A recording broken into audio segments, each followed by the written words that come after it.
ನಮಸ್ಕಾರ ವೀಕ್ಷಕರೇ, hello doctor ನೇರ ಪ್ರಸಾದ ಕಾರ್ಯಕ್ರಮಕ್ಕೆ ತಮಗೆಲ್ಲರಿಗೂ ಆತ್ಮೀಯ ಸ್ವಾಗತ. ನಾನು ಕುಸುಮ. ಚರ್ಮ ಒಬ್ಬ ಮನುಷ್ಯನಿಗೆ ರಕ್ಷಣಾ ಕವಚವಾಗಿ ಕೆಲಸ ಮಾಡುತ್ತೆ. ಯಾಕಂದ್ರೆ ಹೊರಗಿನಿಂದ ಬರುವಂತಹ ಬ್ಯಾಕ್ಟೀರಿಯಾ ಆಗ್ಬೋದು, ವೈರಸ್ ಆಗ್ಬೋದು, ಧೂಳಿನಿಂದ ಕೂಡ ರಕ್ಷಣೆ ಕೊಡುತ್ತೆ. ಆದರೆ ಕೆಲವೊಮ್ಮೆ ಚರ್ಮದ ಮರ್ಮ ಕೂಡ ಮನುಷ್ಯನಿಗೆ ಗೊತ್ತಾಗಲ್ವಂತೆ. ಯಾಕಂದ್ರೆ ಚರ್ಮ ಅನ್ನೋದು ಒಬ್ಬ ಮನುಷ್ಯನ ಆರೋಗ್ಯವಂತನ ಎಷ್ಟರ ಮಟ್ಟಿಗೆ ಇರ್ತಾನೆ ಅಂತ ಕೂಡ ತೋರಿಸುತ್ತೆ. ಆದ್ರೆ ಯಾವಾಗ ಅದೇ ಚರ್ಮಕ್ಕೆ ಹಾನಿಗೊಳಗಾಗುತ್ತೋ ಅಂತಂದ್ರೆ ಕೆಲವೊಂದು ಚರ್ಮದ ಸಮಸ್ಯೆಗಳು ದೀರ್ಘಕಾಲೀನವಾಗಿ ಕಾಡ್ತಾ ಹೋಗುತ್ತೋ, ಚರ್ಮದ ವಿಕಾರತೆಯನ್ನು ಉಂಟು ಮಾಡುತ್ತೋ, ಅಂತಹ ಸಮಸ್ಯೆಗಳಲ್ಲಿ ಒಂದಾದಂತಹ ಸೋರಿಯಾಸಿಸ್ ಅಂದ್ರೆ ತ್ವರಿತಗತಿಯಲ್ಲಿ ಚರ್ಮದ ಕಣಗಳು ಉತ್ಪತ್ತಿಯಾಗಿ ಹೊಟ್ಟಿನ ರೀತಿ ಉದುರುವಂತಹ ಇಂಥ ಒಂದು ಸಮಸ್ಯೆಯಿಂದ ದೂರ ಇರಬೇಕು ಹಾಗೂ ಇದಕ್ಕೆ ಸೂಕ್ತವಾದಂತಹ ಚಿಕಿತ್ಸೆಯನ್ನು ಹೊಂದಬೇಕು ಅನ್ನೋದಾದ್ರೆ ಹೋಮಿಯೋಕೇರ್ ಇಂಟರ್ನ್ಯಾಷನಲ್ ಇಂದ ಯಾವ ರೀತಿಯಾದಂತಹ ಟ್ರೀಟ್ಮೆಂಟ್ ತೆಗೆದುಕೊಳ್ಬೇಕು ಹಾಗೂ ಇದಕ್ಕಿರುವಂತಹ ಕಾರಣಗಳು ಮತ್ತೆ ಪರಿಹಾರ ಎಲ್ಲವನ್ನ ಕೂಡ ತಿಳಿಸ್ಕೊಡೋದಕ್ಕೆ ನಮ್ಮೊಂದಿಗೆ ಡಾಕ್ಟರ್ ರಶ್ಮಿ ವಿನಯ್ ನಮ್ಮ ಜೊತೆಗಿದ್ದಾರೆ. ಬನ್ನಿ ಅವನ ಕಾರ್ಯಕ್ರಮಕ್ಕೆ ವೆಲ್ಕಮ್ ಮಾಡೋಣ. ನಮಸ್ಕಾರ ಡಾಕ್ಟರ್. ನಮಸ್ತೆ. ಈ ಮೊದಲಿಗೆ ಕೇಳಬೇಕು, ಸಾಮಾನ್ಯವಾದಂತಹ ಆರೋಗ್ಯವಂತ ಮನುಷ್ಯನಲ್ಲಿ ಚರ್ಮದ ಒಂದು ಪ್ರಕ್ರಿಯೆ ಯಾವ ರೀತಿ ನಡೆಯುತ್ತೆ, ಆದರೆ ಈ ಸೋರಿಯಾಸಿಸ್ ಸಮಸ್ಯೆಗೆ ಒಳಗಾದಾಗ ನಡೆಯುವಂತ ಅಸಾಮಾನ್ಯ ಪ್ರಕ್ರಿಯೆ ಹೇಗಿರುತ್ತೆ? ಸೊ ಯೂಶುವಲ್ ಆಗಿ ನಾವು ಸ್ಕಿನ್ ಸೈಕಲ್ ಅಂತ ಹೇಳುವಂಥದ್ದು, ಮೊದಲನೇದಾಗಿ ನಮಗೆ ಯೂಶುವಲ್ ಆಗಿ ನಾರ್ಮಲ್ ಸ್ಕಿನ್ ಸೈಕಲ್ ಅಂತ ಅಂದರೆ ಎವ್ರಿ 21 ಡೇಸ್ಗೆ ನಮಗೆ ಒಂದು ಲೇಯರ್ ಆಫ್ ಸ್ಕಿನ್ ಫಾರ್ಮೇಷನ್ ಆಗ್ತಾ ಇರುತ್ತೆ. ಅದು ಹಾಗೇನೆ 21 ಡೇಸ್ ಒಳಗಡೆ ಯಾವ್ಯಾವ ಸೆಲ್ಸ್ ಫಾರ್ಮೇಷನ್ ಆಗಿರುತ್ತೆ ಅದು ಡ್ರೈ ಆಗಿ ಫಾಲ್ ಆಗ್ತಾ ಇರುತ್ತೆ. ಸೊ 21 ದಿನಕ್ಕೆ ನಮ್ಮ ಶರೀರದ ಚರ್ಮ superficial layer of the skin formation ಆಗ್ತಾ ಇರುವಂಥದ್ದು. ಯಾವಾಗ ನಮ್ಮಲ್ಲಿ ಸೋರಿಯಾಸಿಸ್ ಅನ್ನೋ ಒಂದು ಸಮಸ್ಯೆ ಕಾಣಿಸ್ಕೊಳ್ಳುತ್ತೆ, ಈ 21 ದಿನಕ್ಕೆ ಏನು ಒಂದು ಲೇಯರ್ ಫಾರ್ಮೇಷನ್ ಆಗಬೇಕು ಅದು ಪ್ರತಿ ಗಂಟೆಗಳಲ್ಲಿ ಅಥವಾ ಒಂದು 2-3 ದಿನಕ್ಕೆ ಒಂದೊಂದ್ಸತಿ ಮಲ್ಟಿಪಲ್ ಲೇಯರ್ ಫಾರ್ಮೇಷನ್ ಆಗ್ತಾ ಹೋಗುವಂಥದ್ದು. ಇದನ್ನ ನಾವು ಯೂಶುವಲ್ ಆಗಿ ಎಕ್ಸ್ಟೆನ್ಸರ್ ಸರ್ಫೇಸಸ್ ಆಫ್ ದ ಬಾಡಿ ಅಂತ ಹೇಳುವಂಥದ್ದು. ಅಂದರೆ ಮೊಣಕೈ, ಮೊಣಕಾಲು, ಒಕ್ಲು ಸುತ್ತ, ತಲೆನಲ್ಲಾಗುವಂಥದ್ದು ಅಥವಾ ನಮಗೆ ಲೋ ಬ್ಯಾಕ್ ಅಂತ ಹೇಳ್ತೀವಿ. ಈ ಜಾಗಗಳಲ್ಲಿ ಈ ಥರದ ಸೋರಿಯಾಸಿಸ್ ಅಂದರೆ ಮಲ್ಟಿಪ್ಲಿಕೇಶನ್ ಆಫ್ ದ ಸ್ಕಿನ್ ಅಥವಾ multiple layer formation of the skin ಆಗುವಂಥದ್ದನ್ನ ನಾವು ನೋಡ್ತಾ ಹೋಗ್ತೀವಿ. ಸೊ ಯಾವಾಗ ಈ ಥರ ಮಲ್ಟಿಪಲ್ ಲೇಯರ್ ಆಗ್ತಾ ಇರುತ್ತೋ ಆಗ ಸೂಪರ್ಫಿಷಿಯಲ್ ಲೇಯರ್ ಆಫ್ ದ ಸ್ಕಿನ್ಗೆ ಬ್ಲಡ್ ಸರ್ಕ್ಯುಲೇಷನ್ ಆಗೋದಿಲ್ಲ. ಆಗ ಬ್ಲಡ್ ಸರ್ಕ್ಯುಲೇಷನ್ ಇಲ್ಲದೆ ಇರೋದ್ರಿಂದ, ನ್ಯೂಟ್ರಿಷನ್ಸ್ ಇಲ್ಲದೆ ಇರೋದ್ರಿಂದ ಆ ಮೇಲ್ಗಡೆ ಪದರು ಸತ್ತು ಹೋಗುತ್ತೆ. ಯಾವಾಗ ಮೇಲ್ಗಡೆ ಪದರು ಸತ್ತೋಗುತ್ತೋ ಅದು ಡೆಡ್ ಆಗಿ ವೈಟ್ ಸ್ಕೇಲಿ ಲೀಷನ್ಸ್ ತರ ಕಾಣಿಸುವಂಥದ್ದು. ಅದನ್ನು ನಾವು ಆರಾಮಾಗಿ ತೆಗಿಬಹುದು, ನಮಗೆ ಯಾವುದೇ ರೀತಿಯಾದ ನೋವು ಆಗೋದಿಲ್ಲ. ಸೊ ಈ ರೀತಿ ಬಿಳಿ ಚಕ್ಕೆಗಳ ತರ ನಮ್ಮ ಶರೀರದಲ್ಲಿ ಆ ಜಾಗಗಳಲ್ಲಿ ನಮಗೆ ಕಾಣಿಸ್ಕೊಂಡಾಗ ಅದು ಆರಾಮಾಗಿ ನಮಗೆ ಈಸಿಯಾಗಿ ಪೀಲ್ ಮಾಡುವಂಥದ್ದು. ಸಮ್ಟೈಮ್ಸ್ ಅದು ನಿಮಗೆ ಇಚ್ಚಿಂಗ್ ಇರಬಹುದು, ಸಮ್ಟೈಮ್ಸ್ ಇಚ್ಚಿಂಗ್ ಇಲ್ಲದೆ ಇರಬಹುದು. ಇದನ್ನ ನಾವು ರೆಡ್ ರೇಸ್ಡ್ ಸಿಲ್ವರಿ ಪ್ಯಾಚಸ್ ಅಂತ ಹೇಳುವಂಥದ್ದು. ಸೊ ಎಲ್ಲೆಲ್ಲಿ ನಿಮಗೆ ಸೋರಿಯಾಸಿಸ್ನ ಪ್ಯಾಚಸ್ ಇರುತ್ತೆ ಆ ಜಾಗ ನಿಮಗೆ ನಾರ್ಮಲ್ ಚರ್ಮಕ್ಕಿಂತ ಸ್ವಲ್ಪ ಕೆಂಪಾಗಿರುವಂಥದ್ದು, ಅದು ನಾರ್ಮಲ್ ಸ್ಕಿನ್ ಲೇಯರ್ಗಿಂತ ಸ್ವಲ್ಪ ಉಬ್ಬಿದ ಹಾಗೆ ಇರುವಂಥದ್ದು. ಜೊತೆಗೆ ಅಲ್ಲಿ ಸಿಲ್ವರಿ ಸ್ಕೇಲ್ಸ್ ಅಂತ ಹೇಳ್ತೀವಿ, ಅಂದರೆ ಬಿಳಿ ಚಕ್ಕೆಗಳ ತರ ಉದುರುವಂಥದ್ದು. ಈ ಥರದ ನಿಮಗೆ ಇದ್ದಾಗ, ಸ್ಕಿನ್ನಲ್ಲಿ ನಿಮಗೆ ಈ ಥರದ ಸಮಸ್ಯೆಗಳು ಕಾಣಿಸ್ಕೊಂಡಾಗ ಇದಕ್ಕೆ ನಾವು ಸೋರಿಯಾಸಿಸ್ ಅಂತ ಹೇಳುವಂಥದ್ದು. ಸೊ ಯೂಶುವಲ್ ಆಗಿ ನಾವು ಸೋರಿಯಾಸಿಸ್ನ ಚಳಿಗಾಲದಲ್ಲಿ ಅತಿ ಹೆಚ್ಚಾಗೋದನ್ನ ನೋಡ್ತಾ ಹೋಗ್ತೀವಿ. ಅಥವಾ ಆಲ್ರೆಡಿ ಯಾರಲ್ಲಿ ಸೋರಿಯಾಸಿಸ್ ಇದೆ ಅವರಿಗೆ ಚಳಿಗಾಲದಲ್ಲಿ ಇದು ಅಗ್ರಿವೇಟ್ ಆಗುವಂಥದ್ದನ್ನ ನೋಡೋದು. ಯಾಕೆ ಅಂತ ಅಂದರೆ ಚಳಿಗಾಲದಲ್ಲಿ ನಮಗೆ ಡ್ರೈನೆಸ್ ಆಫ್ ದ ಸ್ಕಿನ್ ಆಗೋ ಸಾಧ್ಯತೆಗಳು ಜಾಸ್ತಿ ಇರುತ್ತೆ. Psoriasis is also one kind of dryness of the skin disease ಆಗಿರೋದ್ರಿಂದ ಆಗ್ಲೂ ನಿಮಗೆ ಚಕ್ಕೆ ತರ ಫಾರ್ಮೇಷನ್ ಆಗಿ ಉದ್ರೋಗೋದನ್ನ ನಾವು ನೋಡ್ತಾ ಹೋಗ್ಬೋದು. ಸೊ ಯಾರಲ್ಲಿ ಸೋರಿಯಾಸಿಸ್ ಇರುತ್ತೆ ಅವರು ಸ್ಪೆಷಲಿ ಡಿಸೆಂಬರ್, ಜನವರಿ ಮತ್ತೆ ಫೆಬ್ರವರಿ ಈ ತಿಂಗಳಲ್ಲಿ ಅವರು ಅತಿ ಹೆಚ್ಚು ಚರ್ಮದ ಬಗ್ಗೆ ಕಾಳಜಿ ವಹಿಸಬೇಕು. ಯಾಕೆ ಅಂದರೆ ಸೋರಿಯಾಸಿಸ್ ಈ ಟೈಮಲ್ಲಿ ನಿಮಗೆ ಜಾಸ್ತಿ ಆಗುವಂಥದ್ದು, ಮಲ್ಟಿಪಲ್ ಲೇಯರ್ಸ್ ಫಾರ್ಮೇಷನ್ ಆಗುವಂಥದ್ದು, ಚಕ್ಕೆಗಳ ತರ ಉದುರುವಂಥದ್ದು, ಇಲ್ಲ ತುಂಬಾನೇ ಸ್ಕಿನ್ ಡ್ರೈ ಆಗೋದ್ರಿಂದ ಕ್ರ್ಯಾಕ್ಸ್ ಆಗೋದು, ಇಚ್ಚಿಂಗ್ ಆಗೋದು ಅಥವಾ ಇರಿಟೇಷನ್ ಆಗೋದನ್ನ ನಾವು ಅತಿ ಹೆಚ್ಚಾಗಿ ನೋಡ್ತಾ ಹೋಗುವಂಥದ್ದು. ಸೊ ಪ್ರಮುಖವಾಗಿ ನಾವು ಸೋರಿಯಾಸಿಸ್ ಮೇಲ್ ಸೆಲ್ ಜಾಸ್ತಿ, ಫಿಮೇಲ್ ಸೆಲ್ ಜಾಸ್ತಿ ಈ ರೀತಿ ಏನು ಇರೋದಿಲ್ಲ, ಇಬ್ಬರಲ್ಲೂ ನಾವು ಸಮಾನವಾಗಿ ನೋಡ್ತಾ ಹೋಗ್ತೀವಿ. ಇದಕ್ಕೆ ಯಾವುದೇ ಆದ ಒಂದು ಏಜ್ ಲಿಮಿಟ್ ಅಂತ ಇರೋದಿಲ್ಲ. ಈಗ ನಮ್ಮಲ್ಲಿ ರಿಜಿಸ್ಟರ್ ಆಗ್ತಿರೋ ಕೇಸಸ್ ನಾವು ನೋಡ್ತಾ ಹೋದಾಗ ಸಣ್ಣ ಮಕ್ಕಳಲ್ಲೂ ಕೂಡ ನಾವು ಪಾಮೋಪ್ಲಾಂಟರ್ ಸೋರಿಯಾಸಿಸ್ ನೋಡುವಂಥದ್ದು ಅಥವಾ ನಾವು ಜನರಲೈಸ್ಡ್ ಸೋರಿಯಾಸಿಸ್ ನೋಡುವಂಥದ್ದು ಅಧಿಕವಾಗಿದೆ.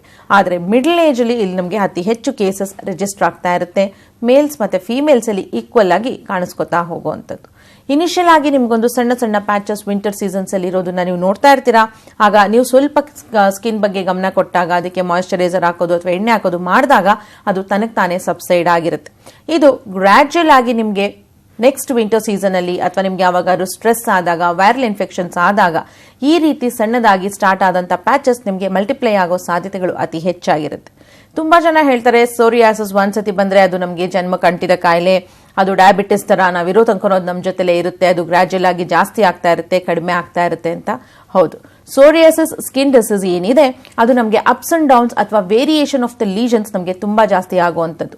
ನಾವು ಯಾವಾಗ ಅತಿ ಹೆಚ್ಚಾಗಿ ನಮ್ಮ ಸ್ಕಿನ್ ಕಡೆ ಗಮನ ಕೊಡ್ತೀವಿ ಅಥವಾ ನಮ್ಮ ಹೆಲ್ತ್ ಕಡೆ ಗಮನ ಕೊಡ್ತೀವಿ, ಆಗ ನಮಗೆ ಲೀಜನ್ಸ್ ಕ್ರಮೇಣವಾಗಿ ಕಡಿಮೆ ಆಗ್ತಾ ಇರುತ್ತೆ. ಅದೇ ಯಾವಾಗ ವೆದರ್ ಚೇಂಜಸ್ ಆಗುತ್ತೆ, ಸ್ಟ್ರೆಸ್ ಆಗುತ್ತೆ, ವೈರಲ್ ಇನ್ಫೆಕ್ಷನ್ಸ್ ಆಗುತ್ತೆ, ಆಗ ನಮಗೆ ಅಥವಾ sometimes we definitely don't know the reason sudden ಆಗಿ ನಿಮಗೆ ಪ್ಯಾಚಸ್ ರೇಸ್ ಆಗ್ತಾ ಇರುತ್ತೆ. ಸೊ ಈ ರೀತಿ ವೇರಿಯೇಷನ್ಸ್ ಇದ್ದಾಗ ನೀವು ಕಂಟಿನ್ಯೂಸ್ ಆಗಿ ಹೋಮಿಯೋಪತಿ ಟ್ರೀಟ್ಮೆಂಟ್ ತಗೋತಾ ಹೋದಾಗ ನಿಮಗೆ ವೇರಿಯೇಷನ್ಸ್ ನಾವು ತಡೆಗಟ್ಟೋದು, ಜಾಸ್ತಿ ಆಗೋದನ್ನ ತಡೆಗಟ್ಟಿ ಕ್ರಮೇಣವಾಗಿ ನಿಮಗೆ ಶಾಶ್ವತವಾಗಿ ಪರಿಹಾರ ಸಿಗುತ್ತೆ. ಎಸ್, ಸ್ಪೆಷಲಿ ನೀವು ಹೇಳಿದ್ರಿ ಸೋರಿಯಾಸಿಸ್ ಸಮಸ್ಯೆ ಅನ್ನೋದು ಈ ಡಿಸೆಂಬರ್, ಜಾನ್ ಮತ್ತೆ ಫೆಬ್ರವರಿ ತುಂಬಾ ಚೆನ್ನಾಗಿ ಜಾಸ್ತಿ ಕಾಣಿಸುತ್ತೆ ಅಂತ. ಹಾಗೆ ಅಂತಂದ್ರೆ ಬಿಕಾಸ್ ಆಫ್ ತೇವಾಂಶ ಕಡಿಮೆ ಆಗೋಗ್ಬಿಟ್ಟಿರುತ್ತೆ ಸ್ಕಿನ್ ಅಲ್ಲಿ, ಜೊತೆಗೆ ನವೆ ಕೂಡ ಬರುತ್ತೆ ಅಂತ. ಇದನ್ನೆಲ್ಲ ನಾವು ಪ್ರಿವೆಂಟ್ ಮಾಡ್ಕೊಳ್ಬೇಕು ಅನ್ನೋದಾದ್ರೆ ಏನಾದ್ರೂ ನಾವು ಪ್ರಿಕಾಷನರಿ ಮೆಷರ್ಮೆಂಟ್ ಯಾವ ತರ ತಗೊಳ್ಬೇಕಾಗುತ್ತೆ? ಮೊದಲನೇದಾಗಿ dryness of the skin is the nature of the psoriasis ಆಗಿರೋದ್ರಿಂದ ಆದಷ್ಟು ಮಾಯಿಶ್ಚರೈಸರ್ಸ್ನ ಅಪ್ಲೈ ಮಾಡಬೇಕು. ಈಗ ನೀವು ಉಲ್ಲನ್ ಕ್ಲೋತ್ಸು, ಸ್ವೆಟರ್ಸ್ ಇದನ್ನೆಲ್ಲ ನೀವು ತುಂಬಾ ಯೂಸ್ ಮಾಡೋದಕ್ಕಿಂತ ಮುಂಚೆ ಒಳಗಡೆ ಒಂದು ಕಾಟನ್ ಲೇಯರ್ ಬಟ್ಟೆನ ನೀವು ಹಾಕೊಂಡಾಗ ನಿಮಗೆ ಇರಿಟಬಿಲಿಟಿ, ಇಚ್ಚಿಂಗ್ ಮತ್ತೆ ಇರಿಟೇಷನ್ ಕಡಿಮೆ ಆಗ್ತಾ ಹೋಗುತ್ತೆ. ಇದ್ರ ಜೊತೆಗೆ ನೀವು ಆಯಿಲ್ ಮಸಾಜಸ್ ಮಾಡುವಂಥದ್ದು, ಜೊತೆಗೆ ಮಾಯಿಶ್ಚರೈಸರ್ಸ್ನ ನೀವು 2-3 ಸತಿ ಅಪ್ಲೈ ಮಾಡುವಂಥದ್ದು. ಇದ್ರ ಜೊತೆಗೆ ಈಗ ಚಳಿಗಾಲ, ಬಿಸಿನೀರಲ್ಲಿ ಬೆಚ್ಚಗೆ ಸ್ನಾನ ಮಾಡೋಣ ಅಂತ ಅನ್ಕೋತೀರಾ, ತುಂಬಾ ಹೊತ್ತು ಲಾಂಗ್ ಸ್ಟ್ಯಾಂಡಿಂಗ್ ಅತಿ ಬಿಸಿಯಾದ ನೀರಲ್ಲಿ ಸ್ನಾನ ಮಾಡಿದಾಗಲೂ ಕೂಡ ನಿಮಗೆ ಸ್ಕಿನ್ ಅಲ್ಲಿ ಡ್ರೈನೆಸ್ ಆಗೋದು, ಇರಿಟೇಷನ್ ಆಗೋದು ಜಾಸ್ತಿ ಇರುತ್ತೆ. ಜೊತೆಗೆ ಚಳಿಗಾಲದಲ್ಲಿ ನಾವು ನೀರು ಕುಡಿಯೋದು ಕೂಡ ತುಂಬಾ ಕಡಿಮೆ. ಆದರೆ ನಿಮಗೆ ಡ್ರೈನೆಸ್ ಆಫ್ ದ ಸ್ಕಿನ್ ಇರೋದ್ರಿಂದ ನೀವು ಆದಷ್ಟು minimum 2 litres of water consumption ಮಾಡ್ತಾ ಇರಬೇಕು. ಇದ್ರ ಜೊತೆಗೆ ಫ್ರೂಟ್ ಜ್ಯೂಸಸ್ ತಗೋಬೇಕು, ಫ್ರೂಟ್ಸ್ ತಿನ್ನಬೇಕು. ಜೊತೆಗೆ ಸನ್ ಎಕ್ಸ್ಪೋಜರ್ ಇಂದ ಅರ್ಲಿ ಮಾರ್ನಿಂಗ್ ಈ ಟೈಮಲ್ಲಿ ನಮಗೆ ಕಡಿಮೆ ಇರೋದ್ರಿಂದ ಆದಷ್ಟು ಮಾಯಿಶ್ಚರೈಸರ್ಸ್ನ ಯೂಸ್ ಮಾಡಿದ್ರೆ ತುಂಬಾನೇ ಒಳ್ಳೆಯದು.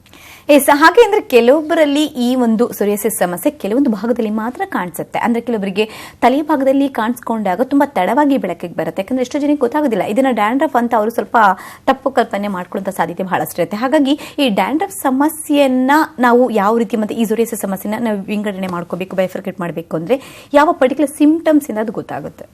ಸೊ ಯೂಶುವಲ್ ಆಗಿ ತುಂಬಾ ಜನ ಹೇಳ್ತಾರೆ ನಂಗೆ ಡ್ಯಾಂಡ್ರಫ್ ಆಗಿದೆ ಅಂತ. ಆದ್ರೆ ನೀವು ಡ್ಯಾಂಡ್ರಫ್ ತುಂಬಾ ಲಾಂಗ್ ಸ್ಟ್ಯಾಂಡಿಂಗ್ ಇದ್ದಾಗ ಅಥವಾ ನೀವು ಡ್ಯಾಂಡ್ರಫ್ಗೆ ಏನ್ ಮಾಡಿದ್ರು ಸರಿ ಹೋಗ್ತಾ ಇಲ್ಲ ಅಂತ ಟ್ರೀಟ್ಮೆಂಟ್ಗೆ ಬಂದಾಗ ನಾವು ಅದನ್ನ ಎಕ್ಸಾಮಿನ್ ಮಾಡಿ ನೋಡಿದಾಗ ನಮಗೆ ಗೊತ್ತಾಗಿರುತ್ತೆ ಅದು ಸೋರಿಯಾಸಿಸ್ ಅಂತ.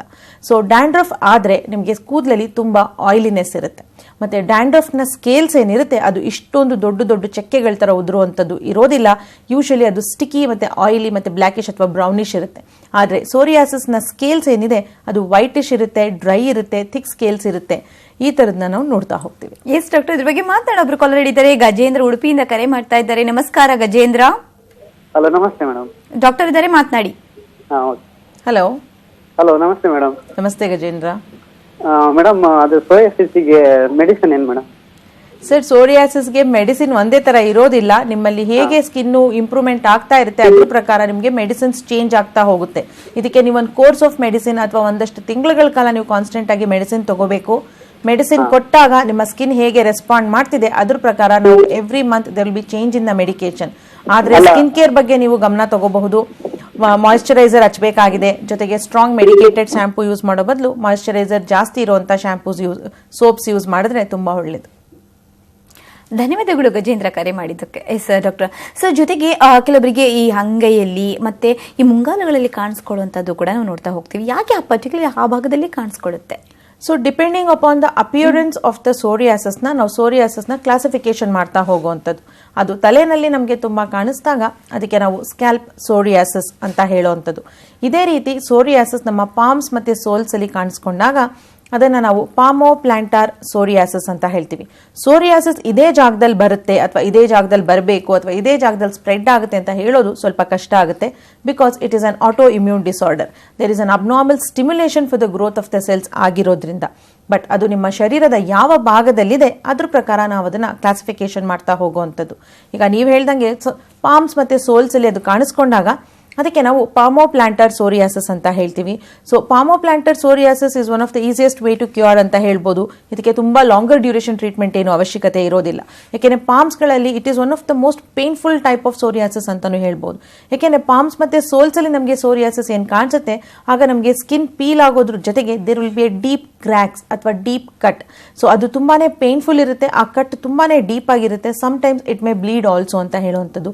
ಜೊತೆಗೆ ನಾವು ಕೈಯಲ್ಲಿ ತುಂಬಾ ಕೆಲಸ ಮಾಡ್ತಾ ಇರ್ತೀವಿ, ಊಟ ಊಟ ಮಾಡೋದಿರಬಹುದು, ವೆಜಿಟೇಬಲ್ಸ್ ಕಟ್ ಮಾಡೋದಿರ್ಬೋದು, ಅಥವಾ ಎನಿಥಿಂಗ್ ಹ್ಯಾಂಡ್ಲಿಂಗ್. ಸೊ ಅದರಿಂದ ನಮಗೆ ಕೈಗಳಿಗೆ ಮೈನ್ಯೂಟ್ ಡಸ್ಟ್ ಪಾರ್ಟಿಕಲ್ಸ್ ಆಗುವಂಥ ಸಾಧ್ಯತೆ ಜಾಸ್ತಿ ಇರೋದ್ರಿಂದ ಇದರಿಂದ ನಮಗೆ ಸೆಕೆಂಡರಿ ಇನ್ಫೆಕ್ಷನ್ ಆಗೋದು, ತುಂಬಾ ಪೇನ್ ಆಗೋದು, ಫಸ್ಟ್ ಫಾರ್ಮೇಷನ್ ಆಗುವಂಥದ್ದು.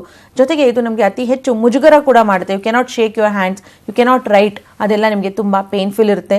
So palmoplantar psoriasis is easily curable. ನೀವು ಒಂದಷ್ಟು ತಿಂಗಳುಗಳ ಕಾಲ ಪ್ರಿಕಾಷನ್ಸ್ ತಗೊಳ್ಳೋದ್ರ ಜೊತೆಗೆ ಹೋಮಿಯೋಪತಿ ಟ್ರೀಟ್ಮೆಂಟ್ ತಗೊಂಡ್ರೆ ಶಾಶ್ವತವಾಗಿ ಪರಿಹಾರ ಆಗುತ್ತೆ. ಎಸ್, ಮತ್ತೊಬ್ಬರು ಕಾಲರ್ ಹೇಳಿದ್ದಾರೆ. ವೀರಭದ್ರ ಅವರು ಕೋರಮಂಗಲದಿಂದ ಕರೆ ಮಾಡ್ತಾ ಇದ್ದಾರೆ. ನಮಸ್ಕಾರ ವೀರಭದ್ರ. ನಮಸ್ಕಾರ, ಸ್ವಲ್ಪ ಜೋರಾಗಿ ಮಾತಾಡಿ.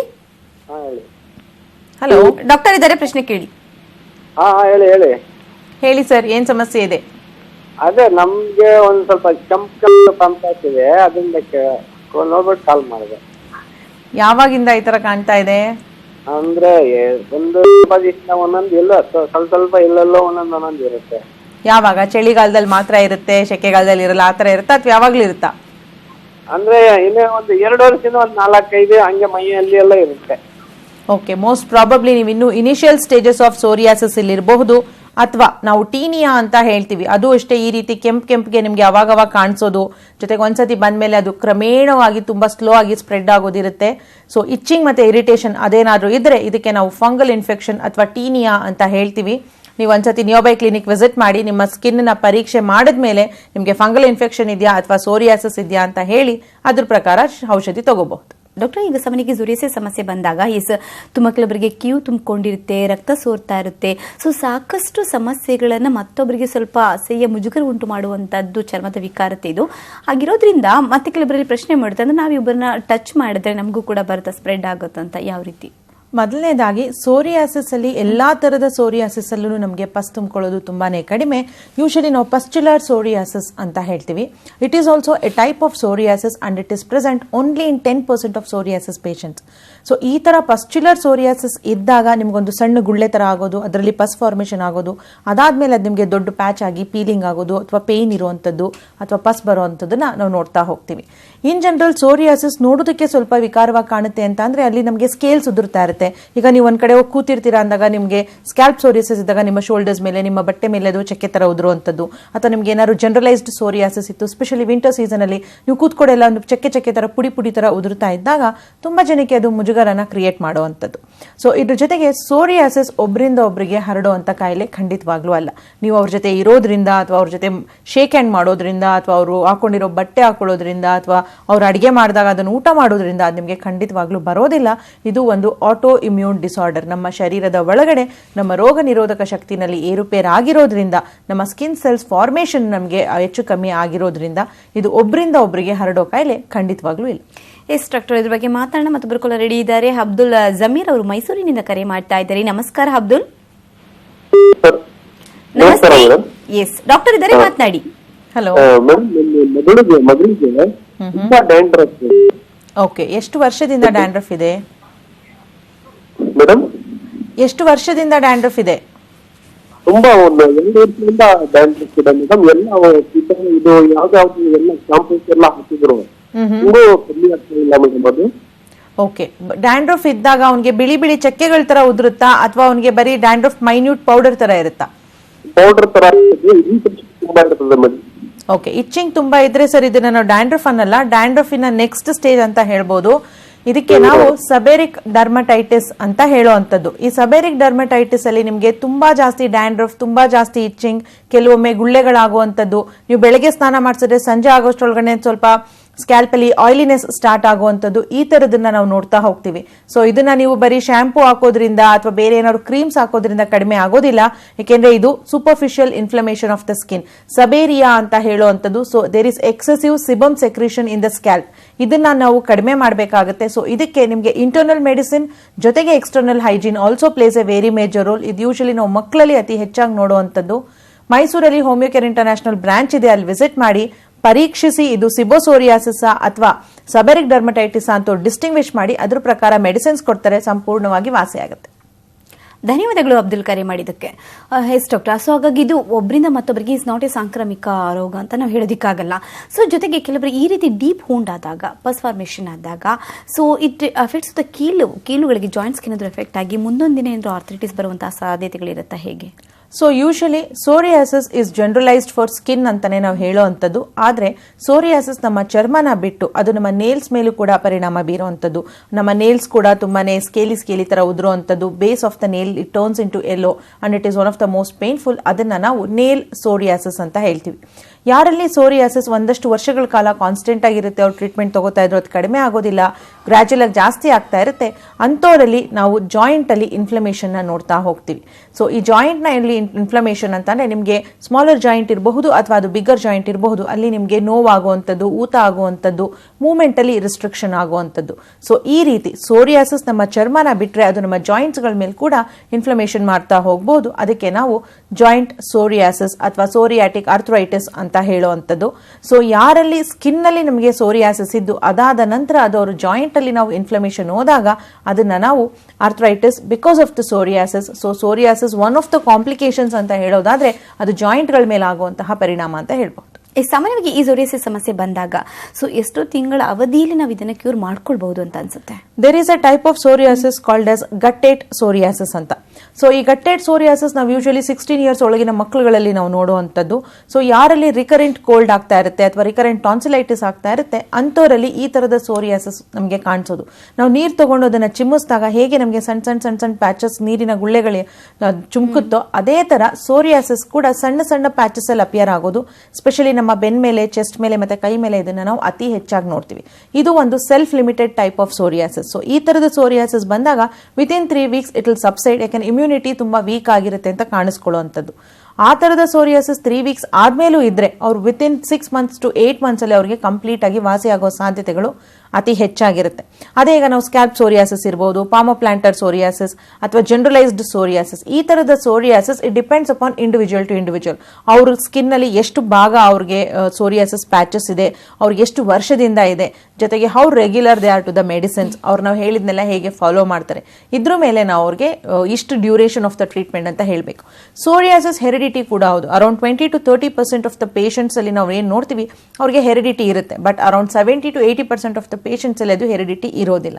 ಸೊ ಹೆರಿಡಿಟಿ ಫ್ಯಾಕ್ಟರ್ ಏನಾದರೂ ಇದ್ದಾಗ the duration of the treatment will also increase. ಅದೇ ಹೆರಿಡಿಟಿ ಫ್ಯಾಕ್ಟರ್ಸ್ ಏನೂ ಇಲ್ಲ, ಅವ್ರ ಫ್ಯಾಮಿಲಿ ಟ್ರೈ ಎಲ್ಲ ತಗೊಂಡಾಗ there is no psoriasis history in the family ಅಂದಾಗ ಅವರಿಗೆ ಸ್ವಲ್ಪ ಫಾಸ್ಟ್ ಆಗಿ ರಿಕವರಿ ಆಗೋ ಸಾಧ್ಯತೆಗಳು ಅತಿ ಹೆಚ್ಚಾಗಿರುತ್ತೆ. ಎಸ್ ಡಾಕ್ಟರ್, ಈಗ ಸೋರಿಯಾಸಿಸ್ ಬಂದಾಗ ಇದಕ್ಕೆ ವಯಸ್ಸಿನ ಒಂದು ಏಜ್ ಲಿಮಿಟ್ ಏನಾದರೂ ಇರುತ್ತಾ? ಒಂದು ಪಕ್ಷ ತುಂಬಾ ಚಿಕ್ಕ ವಯಸ್ಸಿನಲ್ಲಿ ಕಾಣಿಸ್ಕೊಂಡ್ರೆ ಅದು ಪದೇ ಪದೇ ಮತ್ತೆ ಮರುಕಳಿಸುತ್ತಾ? ಯಾವ ರೀತಿ? ಯೂಶಲ್ ಆಗಿ ಸೋರಿಯಾಸಿಸ್ ನಾವು ಮಿಡ್ಲ್ ಏಜ್ ಅಲ್ಲಿ ಅತಿ ಹೆಚ್ಚಾಗಿ ನೋಡುವಂಥದ್ದು. ಆದರೆ ನಾವು ಮಕ್ಕಳಲ್ಲೂ ಕೂಡ ಸೋರಿಯಾಸಿಸ್ ನೋಡ್ತಾ ಹೋಗ್ತೀವಿ. ಸೊ ಅವ್ರೇನಾದ್ರೂ ರೆಗ್ಯುಲರ್ ಆಗಿ ಅರ್ಲಿ ಸ್ಟೇಜಲ್ಲೇ ಟ್ರೀಟ್ಮೆಂಟ್ ತಗೊಂಡಾಗ ಅವ್ರಿಗೆ ಶಾಶ್ವತವಾಗಿ ಪರಿಹಾರ ಆಗುತ್ತೆ. ಲೇಟರ್ ಸ್ಟೇಜಸ್ ಅಲ್ಲಿ ಅವರಿಗೆ ಮತ್ತೆ ಇದು ರೀಅಪಿಯರ್ ಆಗೋ ಸಾಧ್ಯತೆಗಳು ಅತಿ ಕಡಿಮೆ ಇರುತ್ತೆ. ಬಟ್ ಅವರು ಈಗ ಸ್ವಲ್ಪ ದಿನ ಮೆಡಿಸಿನ್ ತಗೊಳ್ಳೋದು, ಆಮೇಲೆ ಅವ್ರು ನಿಲ್ಸೋದು, ತಿರ್ಗಾ ಸ್ವಲ್ಪ ದಿನ ಮೆಡಿಸಿನ್ ತಗೊಳ್ಳೋದು, ಅಯ್ಯೋ ಇದು ನಂಗೆ ಹೋಗೋದೇ ಇಲ್ಲ ಅನ್ನೋದು, ನೆಗ್ಲೆಕ್ಟ್ ಮಾಡೋದು, ಈ ರೀತಿ ಮಾಡಿದಾಗ ಡಿಸೀಸ್ ಏನಿರುತ್ತೆ ಅದು ಡೀಪ್ ಸೀಟೆಡ್ ಆಗೋದ್ರಿಂದ ಅದರಿಂದ ಅವರಿಗೆ ತೊಂದರೆ ಆಗುತ್ತೆ. ಎಸ್ ಡಾಕ್ಟರ್, ಮತ್ತೊಬ್ಬರು ಕಾಲರ್ ಇದ್ದಾರೆ. ಗಂಗರಾಜು ತುಮಕೂರಿನಿಂದ ಕರೆ ಮಾಡ್ತಾ ಇದ್ದಾರೆ. ನಮಸ್ಕಾರ ಗಂಗರಾಜು. ನಮಸ್ತೆ ಮೇಡಮ್. ಡಾಕ್ಟರ್ ಇದ್ದಾರೆ, ಮಾತನಾಡಿ. Okay madam. ಹಲೋ ಮೇಡಮ್ ನಮಸ್ತೆ. ನಮಸ್ತೆ ಸರ್. ನನ್ನ ಮಗಳು PUC ಓದ್ತಾ ಇದ್ದಾಳೆ, ಭೂಮಿಕಾ ಅಂತ ಹೇಳ್ಬಿಟ್ಟು. ಓಕೆ. ಅವಳಿಗೆ ಈ ಚಳಿಗಾಲ ಬಂತು ಅಂತಂದ್ರೆ ಅಲ್ಲೇ ಸ್ವಲ್ಪ ಇದು ಜಾಸ್ತಿ ಕೆರೆಯೋದು, ಜಾಸ್ತಿ ನೆವೆ ಆಗುತ್ತೆ. ಓಕೆ. ಬಾಚಣಿಗೆಲ್ಲ ಕೆರೆದ್ ಬಿಡ್ತಾಳೆ. ಆಮೇಲೆ ಸ್ಕೂಲಲ್ಲಿ ಕೂಕೊಂಡಿದ್ದಾಗ ಶೂ ಎಲ್ಲ ಬಿಚ್ಬಿಟ್ಟು ಕೆರೆದ್ ಬಿಡ್ತಾ ಇರ್ತಾಳೆ. Okay okay. ಅದಕ್ಕೆ ನಾವೆಲ್ಲ ತೋರಿಸ್ತು ಯಾವ ಕಾಸ್ಮೋ ಅಂತ ಇಲ್ಲಿ ಸ್ವಲ್ಪ ಅದೇನು ಆಗ್ತಾ ಇಲ್ಲ. ಒಂದ್ ತಿಂಗಳು ಹೋಗುತ್ತೆ ಆಯಿಂಟ್ಮೆಂಟ್ ಹಚ್ಚಿ, ಆಮೇಲೆ ಮಾತ್ರೆ ಎಲ್ಲ ಹಾಕಿದ್ಮೇಲೆ. ಓಕೆ. ಅವರು ಸೋರಿಯಾಸಿಸ್ ಅಂತ ನಿಮ್ಗೆ ಕನ್ಫರ್ಮ್ ಆಗಿ ಹೇಳಿದಾರಾ? ಅಂತ ಹೇಳಿದ್ರು ಮೇಡಮ್. ಓಕೆ ಸರ್, ಸೋರಿಯಾಸಿಸ್ ಇದ್ದಾಗ ಅದು ಚಳಿಗಾಲದಲ್ಲಿ ಜಾಸ್ತಿ ಆಗ್ತಾ ಇರುತ್ತೆ, ಅಥವಾ ನೀವೇನಾದ್ರೂ ಎಕ್ಸ್ಟರ್ನಲ್ ಕ್ರೀಮ್ಸ್ ಯೂಸ್ ಮಾಡ್ತಿದ್ರೆ ಅದು ಯೂಸ್ ಮಾಡೋ ತನಕ ನಿಮಗೆ ಟೆಂಪರರಿಯಾಗಿ ರಿಸಲ್ಟ್ ಸಿಗ್ತಾ ಇರುತ್ತೆ. ಬಟ್ ಸೋರಿಯಾಸಿಸ್ ಶರೀರದ ಒಳಗಡೆಯಿಂದ ಉತ್ಪತ್ತಿ ಆಗಿರೋ ಕಾಯಿಲೆ ಆಗಿರೋದ್ರಿಂದ ನಿಮಗೆ ಇಂಟರ್ನಲ್ ಟ್ರೀಟ್ಮೆಂಟ್ ಬೇಕು, ಮತ್ತೆ ಸ್ವಲ್ಪ ಲಾಂಗರ್ ಡ್ಯೂರೇಷನ್ ಟ್ರೀಟ್ಮೆಂಟ್ ಬೇಕು. ಹೋಮಿಯೋಪತಿ ಟ್ರೀಟ್ಮೆಂಟ್ ಅಲ್ಲಿ ನಿಮಗೆ slow, gradual and permanent relief ಆಗುತ್ತೆ. ಈಗ ಅವ್ರು ಏನು ಎಕ್ಸ್ಟರ್ನಲ್ ಕ್ರೀಮ್ಸ್ ಅಪ್ಲೈ ಮಾಡ್ತಿದ್ದಾರೆ, ಯಾಕೆಂದ್ರೆ ಇಚ್ಚಿಂಗ್ ಮತ್ತೆ ಇರಿಟೇಷನ್ ಆದಾಗ ಎನಿಬಡಿ ಕ್ಯಾನ್ ನಾಟ್ ಕಂಟ್ರೋಲ್. ಅದರಿಂದ ಅವ್ರಿಗೆ ಸ್ಕಾರ್ಸ್ ಆಗಬಾರ್ದು, ಪಿಗ್ಮೆಂಟೇಷನ್ ಆಗಬಾರ್ದು. ಸೊ ನೀವು ನಿಯೋಬೈ ಕ್ಲಿನಿಕ್ಗೆ ವಿಸಿಟ್ ಮಾಡಿ. ತುಮಕೂರಲ್ಲಿ ಹೋಮಿಯೋಕೇರ್ ಇಂಟರ್ನ್ಯಾಷನಲ್ ಬ್ರಾಂಚ್ ಇದೆ, ಅಲ್ಲಿ ವಿಸಿಟ್ ಮಾಡಿ. ವೈದ್ಯರವ್ರನ್ನ ಎಕ್ಸಾಮಿನ್ ಮಾಡಿ ಎಷ್ಟು ತಿಂಗಳ ಕಾಲ ಟ್ರೀಟ್ಮೆಂಟ್ ತಗೋಬೇಕು, ಹೇಗೆ ಚರ್ಮದ ಬಗ್ಗೆ ಕಾಳಜಿ ವಹಿಸಬೇಕು, ಹೇಗೆ ಲೈಫ್ ಸ್ಟೈಲ್ ಮತ್ತೆ ಡಯಟಲ್ ಚೇಂಜಸ್ ಮಾಡಬೇಕು ಅಂತ ಹೇಳ್ತಾರೆ. ಅದನ್ನೆಲ್ಲ ಫಾಲೋ ಮಾಡಿ ಶಾಶ್ವತವಾಗಿ ಪರಿಹಾರ ಸಿಗುತ್ತೆ. ಧನ್ಯವಾದಗಳು ಗಂಗರಾಜು ಕರೆ ಮಾಡಿದ್ದಕ್ಕೆ. ಎಸ್ ಡಾಕ್ಟರ್, ಸೊ ಈ ಸೋರಿಯಾಸಿಸ್ ಸಮಸ್ಯೆಗೆ ಹೋಮಿಯೋಪತಿಲಿ ತೆಗೆದುಕೊಳ್ಳುವಂತಹ ಟ್ರೀಟ್ಮೆಂಟ್ ಯಾವ ಬಗ್ಗೆ? ಸೊ ಯೂಶಲ್ ಆಗಿ ನಿಮ್ಮಲ್ಲಿ ಯಾವುದೇ ರೀತಿಯಾದ ಆಟೋ ಇಮ್ಯೂನ್ ಡಿಸಾರ್ಡರ್ ಇರಬಹುದು, ಅದು ಸೋರಿಯಾಸಿಸ್, ವಿಟಿಲಿಗೋ, ಲೈಕನ್ ಪ್ಲಾನಸ್ ಅಥವಾ ಎಕ್ಸಿಮಾ, ಇವೆಲ್ಲ ನಮಗೆ ದೀರ್ಘಕಾಲೀನವಾಗಿ ಕಾಡುವಂತಹ ಒಂದು ಚರ್ಮದ ಸಮಸ್ಯೆಗಳು ಅಂತ ಹೇಳ್ತಾ ಹೋಗ್ಬೋದು. ಇದಕ್ಕೆ ನಿಮಗೆ ಶಾಶ್ವತವಾಗಿ ಹೋಮಿಯೋಕೇರ್ ಇಂಟರ್ನ್ಯಾಷನಲ್ ಅಲ್ಲಿ ಪರಿಹಾರ ಸಿಗುತ್ತೆ. ಹೋಮಿಯೋಕೇರ್ ಇಂಟರ್ನ್ಯಾಷನಲ್ ಅಲ್ಲಿ ನಾವು ನಿಮಗೆ ಕಾನ್ಸ್ಟಿಟ್ಯೂಷನಲ್ ಹೋಮಿಯೋಪತಿ ಮೆಡಿಸಿನ್ಸ್ ಅಂತ ಕೊಡುವಂಥದ್ದು. ಸೊ ಇಲ್ಲಿ ಬರೀ ಇಂಟರ್ನಲ್ ಮೆಡಿಸಿನ್ ಕೊಡೋದ್ರ ಜೊತೆಗೆ ಹೇಗೆ ನೀವು ಸ್ಕಿನ್ ಕೇರ್ ಮಾಡಬೇಕಾಗತ್ತೆ, ನಿಮ್ಮ ಲೈಫ್ ಸ್ಟೈಲಲ್ಲಿ ಏನೇನು ನೀವು ಚೇಂಜಸ್ ಮಾಡ್ಕೋಬೇಕು, ಇದ್ರ ಜೊತೆಗೆ ನಿಮ್ಮ ಡಯಟ್ ಅಲ್ಲಿ ಏನು ವೇರಿಯೇಷನ್ಸ್ ಮಾಡ್ಕೋಬೇಕು. There is no special diet restriction as such. ನಿಮ್ಮ ನಾವು ಕಂಪ್ಲೀಟ್ ಕೇಸ್ ಡೀಟೇಲ್ ಹಿಸ್ಟ್ರಿ ತಗೊಂಡಾಗ ನಿಮ್ಮ ಲೈಫ್ ಸೈಕಲ್ ಜೊತೆಗೆ ನಿಮ್ಮ ಡಯಟರಿ ಹ್ಯಾಬಿಟ್ಸ್ ಕೂಡ ನಾವು ತಗೋತೀವಿ. ಅದ್ರ ಪ್ರಕಾರ we will just structurise your diet, ಅದನ್ನ ನೀವು ಫಾಲೋ ಮಾಡ್ತಾ ಹೋಗಬೇಕಾಗುತ್ತೆ. ಸೊ ಸೋರಿಯಾಸಿಸ್ ಒಂದು ಡೀಪ್ ಸೀಟೆಡ್ ಡಿಸಾರ್ಡರ್ ಆಗಿರೋದ್ರಿಂದ ಸ್ವಲ್ಪ ಲಾಂಗರ್ ಡ್ಯೂರೇಷನ್ ಆಫ್ ಟ್ರೀಟ್ಮೆಂಟ್ ನೀವು ತಗೋಬೇಕು. ಒಂದ್ಸತಿ ನಿಮಗೆ ಇರುವಂತಹ ಪ್ಯಾಚಸ್ ಅಥವಾ ಲೀಷನ್ಸ್ ಎಲ್ಲ ಸಂಪೂರ್ಣವಾಗಿ ವಾಸಿ ಆದ್ಮೇಲೂ we will keep you under some observations. So one summer, winter and rainy season ನಾವು ಅಬ್ಸರ್ವೇಷನ್ ಅಲ್ಲಿ ಇಟ್ಟು ಅದಾದ ನಂತರ ನಾವು ಮೆಡಿಸಿನ್ ಟೇಪರ್ ಮಾಡಿದ್ಮೇಲೆ ನೀವೇನಾದ್ರೂ ಸಂಪೂರ್ಣವಾಗಿ ವಾಸಿ ಆದ್ಮೇಲೆ ಸ್ಟಾಪ್ ಮೆಡಿಸಿನ್ಸ್ ನೀವು ನಿಲ್ಸಿದ ಮೇಲೂ ಕೂಡ ಅದು ನಿಮಗೆ ವಾಪಸ್ ರಿಅಪಿಯರ್ ಆಗೋದಿಲ್ಲ. ಸೊ ಸೋರಿಯಾಸಿಸ್ ಇದ್ದವರು ಆದಷ್ಟು ಚರ್ಮದ ಬಗ್ಗೆ ಕಾಳಜಿ ವಹಿಸಬೇಕಾಗುತ್ತೆ. ಅತಿ ಹೆಚ್ಚು ಸ್ಟ್ರೆಸ್ ಆಗುವಂಥದ್ದು, ತುಂಬಾ ಜಾಸ್ತಿ ಕೆಮಿಕಲ್ಸ್ ಯೂಸ್ ಮಾಡುವಂಥದ್ದು. ಈಗ ನಿಮಗೆ ಪಾಮೋಪ್ಲಾಂಟರ್ ಸೋರಿಯಾಸಿಸ್ ಇದೆ ಅಂದಾಗ ನೀವು ಈಗ ಪಾತ್ರೆ ತೊಳೆಯೋದು ಇಂಥದನ್ನೆಲ್ಲ, ಅಥವಾ ನೀವು ಸ್ಟ್ರಾಂಗ್ ಪಂಜೆಂಟ್ ಮತ್ತೆ ಓಡರ್ ಇರೋದು, ತುಂಬಾ ಸ್ಪೈಸಿ ಫುಡ್, ಈ ತರದನ್ನೆಲ್ಲ ನೀವು ಮುಟ್ಟಾಗ ನಿಮಗೆ ಇಚ್ಚಿಂಗ್ ಮತ್ತೆ ಇರಿಟೇಷನ್ ಆಗುತ್ತೆ. ಸೊ ಆದಷ್ಟು ಸ್ಕಿನ್ ಬಗ್ಗೆ ಕಾಳಜಿ ವಹಿಸಬೇಕು. ಎಸ್ ಡಾಕ್ಟರ್, ಸೊ ಇಂಥ ಒಂದು ಸೋರಿಯಾಸಿಸ್ ಸಮಸ್ಯೆಗೆ ಭಯಭೀತರಾಗದೆ ಬದಲು ಅಂದ್ರೆ ಪ್ರೈಮರಿ ಸಿಂಪ್ಟಮ್ಸ್ಗಳನ್ನ ಮೊದಲೇ ಗುರುತಿಸ್ಕೊಂಡು ಅದಕ್ಕೆ ಸಕಾಲದಲ್ಲಿ ಸೂಕ್ತವಾದ ಚಿಕಿತ್ಸೆನ ಪಡ್ಕೊಂಡ್ರೆ ಇದರಿಂದ ಕ್ಯೂರ್ ಆಗ್ಬೋದು ಅಂತ ತಿಳಿಸ್ಕೊಟ್ಟಿದ್ದೀರಾ. ಧನ್ಯವಾದಗಳು. ನಮಸ್ತೆ. ಇದೇ ಇವತ್ತಿನ ಹಲೋ ಡಾಕ್ಟರ್. ನಮಸ್ಕಾರ.